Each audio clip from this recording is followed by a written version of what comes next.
Pues hay que ir a hacer presión política y jurídica, ¿no? Entonces a eso también nos hemos dedicado con los compañeros de Atenco a hacer esa situación y a buscar todos los elementos jurídicos para atacar esa sentencia infame, ¿sí? Porque creemos que es infame, es el destrozo humano de esos compañeros, de esos jóvenes, ¿sí? Y de cualquier gente que detengan sin bases jurídicas para condenarlos. El juez tenía 4 años para dictar las sentencias, a base de presión, a base de que estuvimos duro y duro y duro diciendo que eso era inhumano, que efectivamente nosotros en lo particular esperábamos una sentencia condenatoria. Y el juez se tardó en promedio 4 meses. Nosotros en lo particular les decimos a los compañeros, tenemos que presionar a la sala porque de antemano el Poder Judicial del Estado de México está sometido a lo que dice Peña Nieto. Y yo en lo particular, y ojalá que me equivoque, digo, la sentencia la van a ratificar porque estamos hablando de un problema político. Ahorita estamos esperando que nos vuelvan a confirmar la sentencia para podernos salir e irnos a una autoridad federal. Por eso es que se insiste en la necesidad de ejercer presión al Tribunal Superior de Justicia del Estado de México para que agilicen esto. La ley de amnistía se ha presentado como una cuestión muy conflictiva. Esta es un recurso casi final, cuando ya se han agotado todas las demás instancias jurídicas. Es curioso cómo, por un lado, estamos de acuerdo en participar en la defensa de presos políticos, utilizando los mismos instrumentos legales que nos proporciona el Estado, su Código Penal, su Código de Procedimientos Penales, en su cancha, con sus jueces o su árbitro, totalmente parcial, etcétera. Pero cuando se trata de la ley de amnistía, empiezan a surgir pruritos de si es pertinente o si es políticamente correcto plantear la amnistía.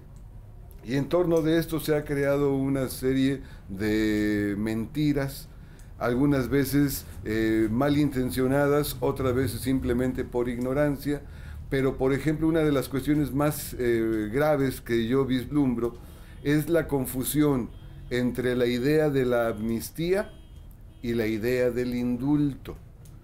Dos figuras jurídicas totalmente distintas. La primera es un acto legislativo, es una ley que implica olvido por parte del Estado en favor de los acusados de un determinado evento ocurrido. Y la idea del indulto corresponde siempre a un acto del Poder Ejecutivo y que implica, por supuesto, el perdón. Al malinterpretarse la ley de amnistía y tomarla como perdón, se incurre en otro error que dicen que si el Estado perdona al que fue acusado, a su vez perdona al Estado también de los delitos que haya cometido el Estado en contra del acusado. Esto es absolutamente falso. Que hay dos tipos de delitos por los cuales los compañeros se encuentran privados de la libertad o perseguidos. Algunos de estos delitos son del orden federal. Por lo tanto, tiene que haber una ley federal de amnistía que beneficie a los que están acusados de delitos federales. ¿De qué depende de que proceda o no proceda una ley? Primero, al ser una ley secundaria, se requiere solamente la mayoría simple a nivel federal del Congreso de la Unión y a nivel estatal de cada uno de los congresos locales. Para nosotros la ley de amnistía no implica la cuestión estratégica, sino una forma táctica que, igual que seguir un juicio penal o una apelación o un amparo, también la ley de amnistía como una cuestión táctica nos permitiría la libertad de los presos políticos. La otra campaña no se opone a la ley de amnistía, pero a lo que sí se opone es que se plantee que esa es la vía, como si no hubiera ninguna otra.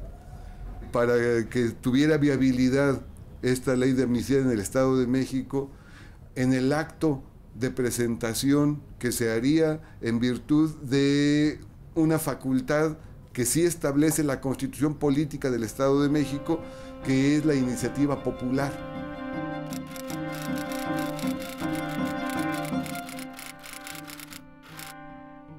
Aquí estamos en espera el que haga la resolución final la Suprema Corte de Justicia de la Nación en relación con la existencia o no de violaciones generalizadas de las garantías individuales en Texcoco y en Atenco los días 3 y 4 de mayo del 2006.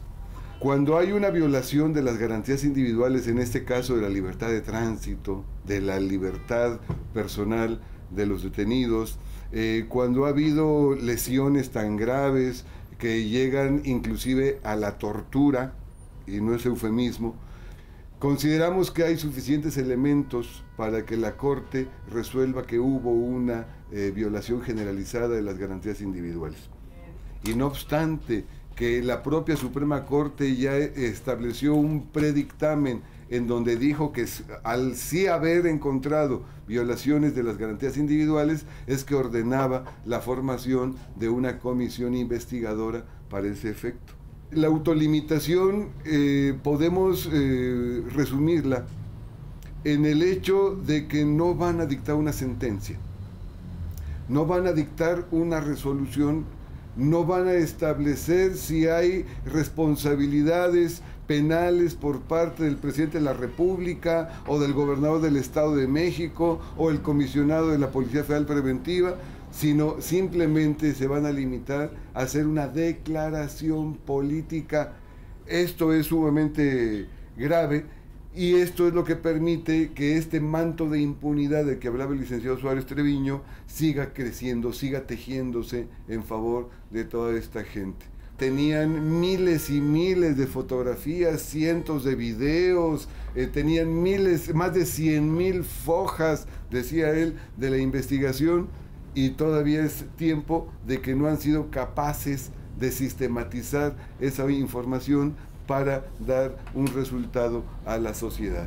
¿Qué esperamos en relación con esto? Que sabemos no va a ser una sentencia, es decir, no es obligatoria, no es vinculatoria, pero sabemos que a pesar de la carencia de crédito moral por parte de los ministros de la Corte, creemos que al determinar que Enrique Peña Nieto, como gobernador del Estado de México, fue el que ordenó, y así lo ha dicho y se ha ostentado públicamente, que él ordenó que se realizara el operativo, al ser un acto tan grave de violación generalizada de garantías individuales, puede dar pauta para iniciar juicio político, pedir el desafuero de Enrique Peña Nieto para estar en posibilidades de que sea juzgado por los delitos que se les acusa. Lo mismo ocurriría con aquellos que resulten responsables y tengan cargos de representación popular, o por ejemplo el caso del Procurador General de la República, que también tiene implicaciones desde el 2006, también podría ser sujeto de juicio político para poder estar en posibilidades de que sean juzgados como cualquier otro ciudadano por delitos tan graves como el de la tortura, asesinato y uso indebido de atribuciones, simulación de actos jurídicos y una lista casi interminable de delitos que ellos han venido cometiendo desde hace mucho tiempo y que hasta el día de hoy han seguido impunes.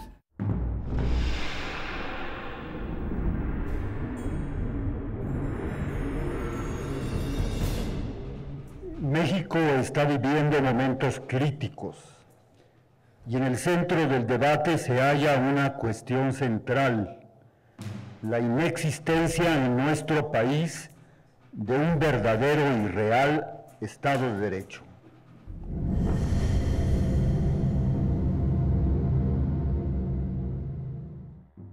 El fallo del Pleno de la Suprema Corte de Justicia de la Nación del pasado 12 de febrero sobre la violación grave de garantías individuales que tuvo lugar en mayo de 2006 en San Salvador Atenco y en Texcoco, Estado de México, ha llenado de indignación a la Judicatura, a la comunidad jurídica de México y a amplios sectores conscientes del país.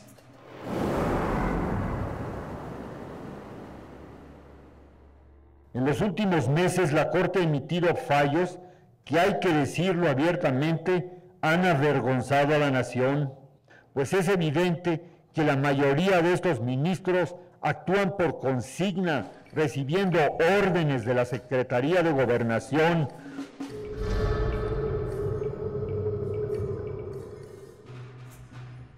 Creo que es urgente lograr la libertad inmediata de Ignacio del Valle, uno de los más limpios dirigentes sociales del pueblo de México, quien está injustamente detenido en un penal de seguridad y lleva ya 2 años y 9 meses de prisión, sentenciado a 112 años y 6 meses de prisión, mientras quienes saquean al país siguen disponiendo de sus recursos estratégicos. Creo que es urgente que se levanten todas estas actas de aprehensión y se termine con esta persecución innoble de América y de otros dirigentes del Frente. Creo que es urgente que se haga justicia en el caso de Atenco. América del Valle, Frente de Pueblos en Defensa de la Tierra. No bajaremos la cabeza por esta nueva embestida a la verdad y a la patria. No será la cobardía y complicidad de 9 ministros de la Suprema Corte de injusticia lo que borre los agravios a un pueblo entero, y mucho menos los nombres y apellidos de los represores: Enrique Peña Nieto, Wilfrido Robledo, Vicente Fox, Eduardo Medina Mora, Miguel Ángel Yunes, Ardelio Vargas Fosado, Nazario Gutiérrez. El operativo Rescate no fue para desbloquear la carretera, no fue para restablecer el orden y la paz, ni tampoco para rescatar a sus policías retenidos. Fue una estrategia de Estado. Fue para dar un castigo ejemplar al pueblo que se organiza y lucha por respeto y en defensa de los derechos más elementales. La Suprema Corte de Justicia de la Nación tuvo la oportunidad histórica de enmendarse ante la verdad y la justicia, y no lo hizo. La Suprema Corte de Justicia de la Nación ha cerrado toda posibilidad de justicia en México. No nos han vencido. No nos vamos a resignar a vivir sin justicia y presos políticos del Estado represor.